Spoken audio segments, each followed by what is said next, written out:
চিরকুটে লেখা হলো কত শত কথা, কিছু পুরাতন, কিছু নতুন বারতা।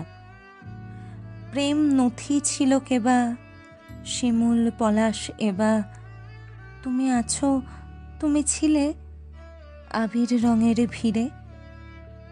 হারিয়ে কি কিছু যাই, নাকি চাই ফিরে আই? কেবা গেলি, কেবা এলি, কেন না মিলিলি হাই? এত ক্ষুদ্র জীবনেতে এত এত দুঃখ পাই। কেবা এলি, কেবা গেলি, হিসেব না গণনা যাই। চিরকুটে আমি তাই নিত্য শুধু লিখে যাই। কেবা এলি, কেবা গেলি, এ জীবন কেন না যাই?